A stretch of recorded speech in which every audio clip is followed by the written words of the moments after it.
Hi everyone, thank you for joining me. My name is Pete. This is Backyard Boom. This is my new YouTube channel and my first video, so I'm really excited to share it with everyone. For today's video, I just wanted to discuss the very basics of a backyard or a consumer grade fireworks show. These are all fireworks you would find at a big box store. Now, obviously, every state varies in their laws and rules, so the first thing you need to do before anything is check the laws in your state, see what is allowed. Sometimes they can be a bit confusing, but maybe by even learning some of the terminology and the differences today, it'll help you understand your laws better. Either way, make sure you know what you're allowed to buy in your state first and go from there.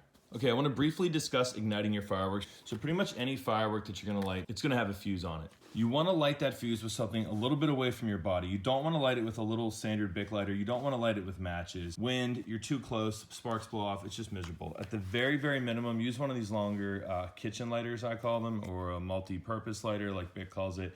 Get a little distance between yourself and the fireworks, something with like on-demand flame where it's kind of there all the time or it won't blow out at least. Bare minimum, although I still don't recommend it. A lot of places sell these things. They're called punks. It's basically an ember. This stick just burns, and you can use that to light your firework. It's pretty good in the wind. It lasts a long time. You're far away from the firework. Also accomplishes the mission. Still not the best thing to use, but it's definitely safer than matches or something like that.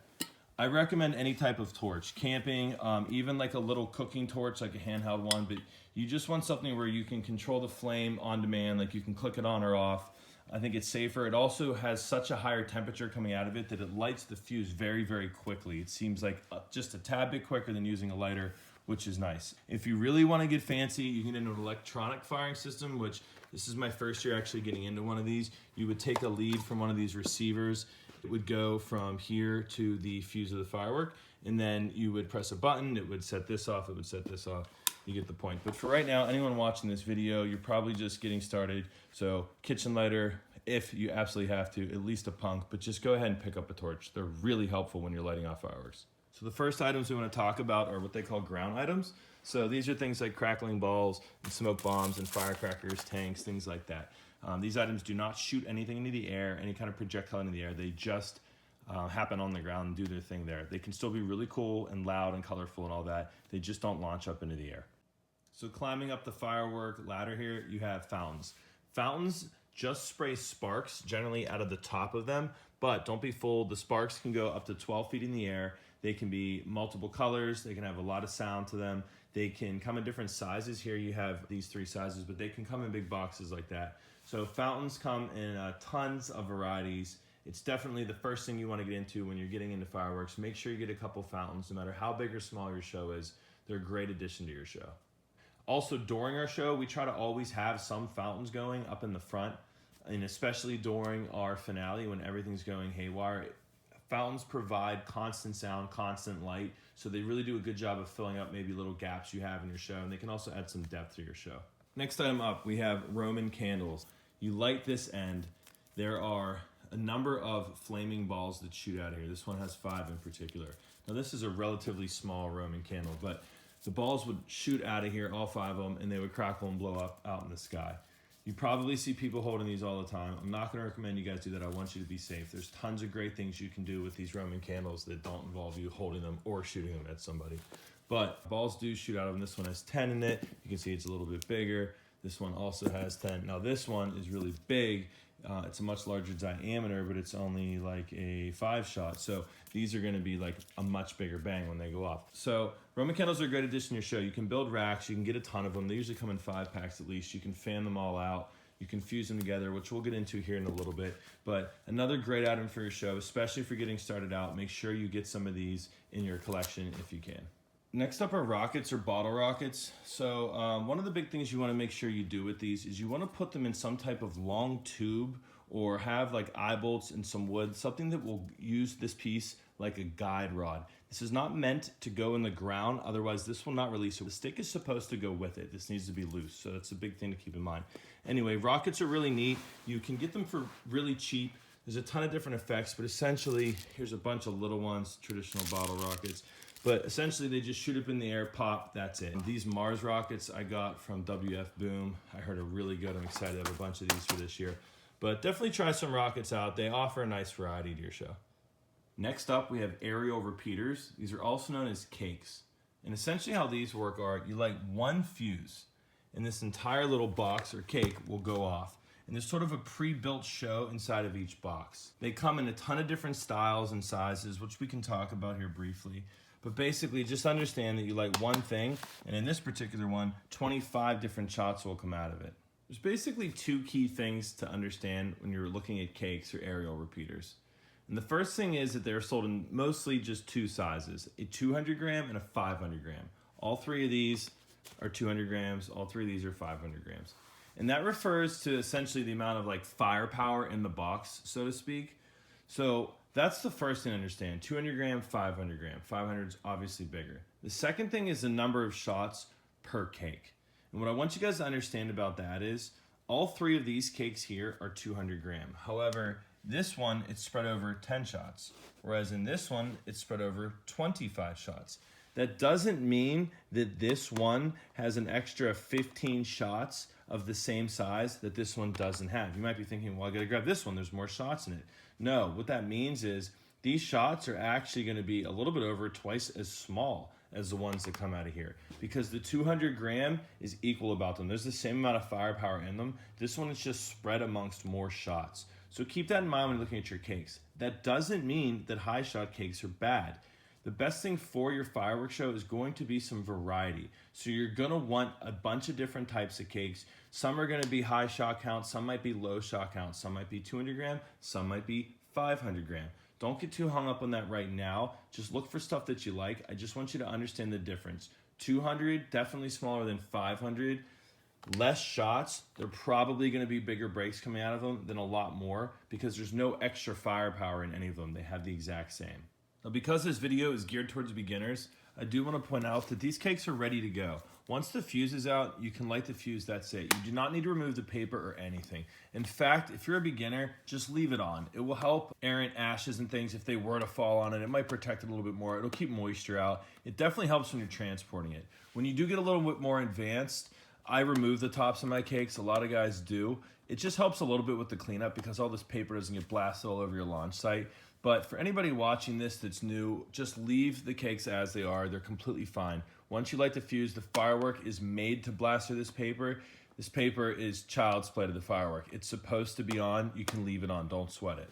500 gram cakes work the exact same. Now, obviously, the fireworks themselves are much larger. They shoot a lot higher. They're louder. They're a lot more impressive. 200 grams are great. 500 grams are awesome. It depends on what you're trying to do, what your budget's like, how new you are to fireworks. As you get more and more into it, you'll get into everything. My show has tons of 200, tons of 500, and all the other stuff we're about to cover here in a minute. Sometimes you end up fusing things together, you combo stuff to light off with other things. I mean, it really gets deep when you get super into the hobby, but for right now, I just want you guys to understand how all of this stuff works and what you're looking at when you go buy it at the store. The best thing you can do is watch videos of it ahead of time. Know what you're getting, know about how long it lasts, what colors it are, how many shots it is, and you decide what you like by watching some videos online. You're watching this video, so you're obviously already headed down that direction. So just be sure to wherever you're gonna go buy the fireworks from, you research them a little bit ahead of time so you know exactly what you're getting and you know what to expect when you get home to light it. Yeah, so aerial repeaters, cakes, make sure you get them, have them in your show, get as many as you can, get a variety, they're awesome. Moving on from this. Okay, next up you have artillery shells, also known as mortars. There's a ton of other names for them. We could get really deep into this too, but I'm gonna keep it very simple like everything else for you guys. You have two types and you'd have multiple sizes. The first type is going to be pre-loaded. So both of these guys here have a firework in them. They are loaded up, ready to go. They have a fuse. They come with this stand, the cardboard. They come just like this off the shelf. You light this and a single shot comes out of here, and that's what it looks like when it blows up, and this one would look like that. They're awesome. They're single shots. This is the loudest. These are the biggest. These are gonna be really the crowd pleasers. Now, as I said, there was two types and two sizes. These are preloaded, and these ones back here are reloadables. Here you can see two sizes of the preloaded. This is a 2, and this is a 3. 3-inch, 2-inch. They sometimes call these other names like 200s, 300s, whatever, but you can see the different size there. Obviously these cost more, they go higher, they're louder, they're bigger, they're badder. Now on the reloadables, the way they work is, in one of these kits, you would get a bunch of different either balls or this style here are canisters. And these also come with tubes. These come with 4 tubes. And you would take these reloadable tubes and you would put the firework down in the tube, the shell, the artillery shell, or the canister, or the ball, and a big fuse would come out of it. You would light the fuse and run back. The fuse goes all the way down, sends the firework out, single shot. Now, why would you want to do that versus having it all ready to go? Well, the biggest reason is going to be cost, because these guys that are preloaded, they cost more. Significantly cheaper if you're reloading them yourself. And then obviously with that savings of money, you can end up getting 24 fireworks in a box, get a bunch of tubes. Now, obviously this whole box costs more than this, but when you really crunch it down, it can make a lot more sense to do reloadables. Here's another item I want to show you guys. These are referred to as NOABs, 9 on a board. These are going to be the closest thing you're going to get to like professional fireworks. Like, this is really pushing like the very limits of the consumer stuff. These guys hit really hard, really high, really loud. They're not cheap. These are some of the more expensive items you can buy. These come in a couple different sizes. This one's significantly smaller. This is a 2-inch, this is a 3-inch, much like we saw with the single shot mortars. These things are also referred to as finale racks by some companies too, but it's basically a combination of getting a cake with the mortars kind of built in. If you're starting out, you may want to just get one of these if you can swing it. And then the last thing to know about right now is fusing. And that's a whole episode in and of itself, like many other things we've talked about. But basically, you can get fusing of different burn speed. It burns at a rate like per feet. And you can actually extend the fuse from any one of your fireworks. You could also fuse fireworks together with fuses, and there's a lot of really cool things you can do with fusing.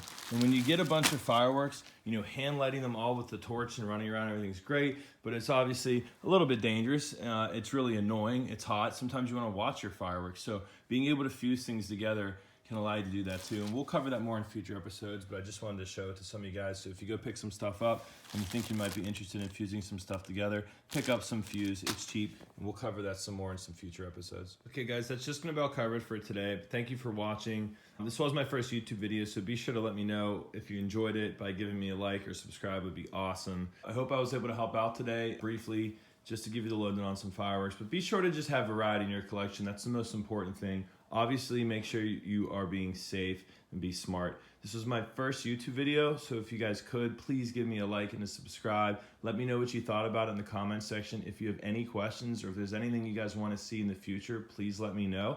Also, I have a lot more fireworks than this stashed in my garage. I'm gearing up for July 4th, 2019, which is exactly 3 months away, and I cannot wait. So I'm gonna start sharing some stash update videos. So some of the guys that have been into pyro and maybe sat through this beginner video anyway, thank you very much. I'm gonna have some cool stash update stuff for you soon too.